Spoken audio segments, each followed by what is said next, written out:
நீங்கள் இன்னும் என்னோட சேனல் சப்ஸ்கிரைப் பண்ணலன்னா உடனே சப்ஸ்கிரைப் பட்டனை கிளிக் பண்ணிக்கோங்க. அதே மாதிரி ரெகுலர் வீடியோஸ்க்கு பெல் ஐக்கானையும் கிளிக் பண்ணிக்கோங்க.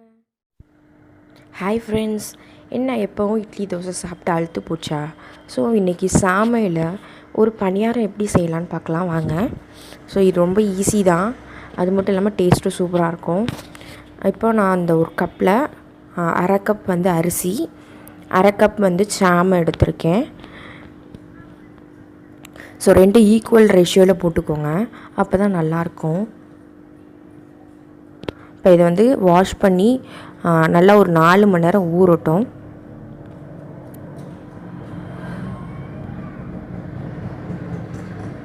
அதே மாதிரி ஒரு அரை கப், சின்ன கப்பில் அரை கப் வந்து உளுந்து எடுத்திருக்கேன். இதுவும் நல்லா வாஷ் பண்ணி ஒரு 1/2 அன் ஹவர் ஊறுனா போதும். நம்ம எப்போவும் இட்லிக்கு அரைக்கிறோம் இல்லையா மாவு, சேம் அதே மாதிரியே மாவு அரைச்சி எடுத்துக்கலாம். இப்போ நான் அரைச்சது இது 8 மணி நேரம் ஆனது, புளிச்சிருச்சு மாவு. அதான் 8 மணி நேரம் விட்டு அதுக்கப்புறம் வந்து ஊற்றினா நல்லாயிருக்கும்.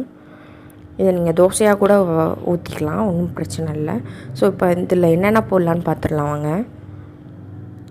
வெங்காயம் வந்து ஒரு கைக்கிட்ட போட்டுக்கோங்க, உங்களுக்கு எவ்வளோ வேணுமோ அவ்வளோ சேர்த்துக்கோங்க. பச்சை மிளகா, கொத்தமல்லி கொஞ்சோண்டு, கருவேப்பிலை வேணாலும் சேர்த்துக்கலாம், அது ஆப்ஷனல் தான். இப்போது வந்து இதுக்கு ஒரு தாளிப்பு கொடுத்துடலாம். எண்ணெய் ஊற்றி கடுகு சேர்த்துக்கோங்க, அப்புறம் கொஞ்சோண்டு கடலப்பருப்பு. இது பொரிஞ்சோன்னே இதை தூக்கி அந்த மாவு இருக்கு இல்லையா, அந்த மாவுலேயே கொட்டிடலாம். இந்த தாளிப்பு தான் இதோட டேஸ்ட்டே, அதனால் கண்டிப்பாக தாளிச்சுக்கோங்க.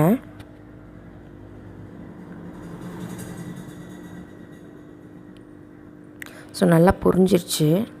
இப்போ இதை எடுத்து மாவில் கொட்டிடலாம் வாங்க.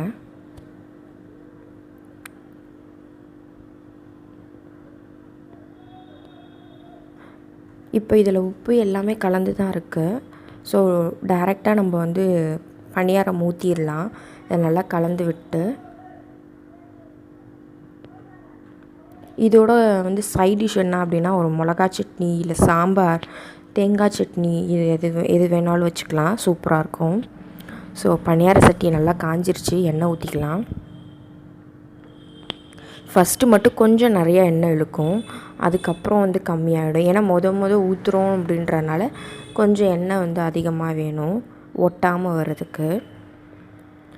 இப்போ வந்து பணியார சட்டியில் ஊற்றிடலாம். கொஞ்சம் கம்மியாக ஊற்றுங்க, ஃபுல்லாக ஊற்றாமல், ஏன்னா அது வந்து புஷ்ஷுன்னு உப்பி வரும். ஸோ அதனால்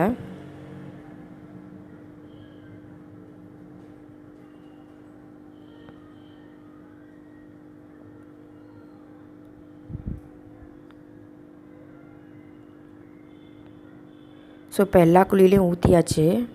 இதை வந்து ஒரு 2-3 நிமிஷம் வந்து மூடி போட்டு வேக விடலாம்.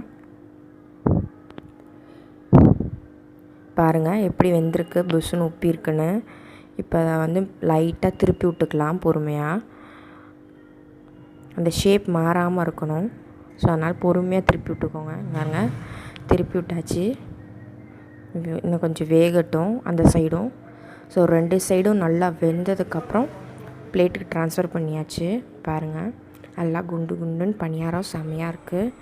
ஸோ இது வந்து சாமை சாப்பிடாதவங்களுக்கு கூட தெரியாது இதில் சேர்த்துருக்கோம் அப்படின்னு. அது மட்டும் இல்லாமல் இது ரொம்ப ஹெல்த்தியானது. இப்போ எல்லோரும் வந்து மில்லட்ஸ் தான் சேர்த்துக்கிறோம். ஸோ கண்டிப்பாக ட்ரை பண்ணுங்கள் ஃப்ரெண்ட்ஸ். ஓகே, பாய்.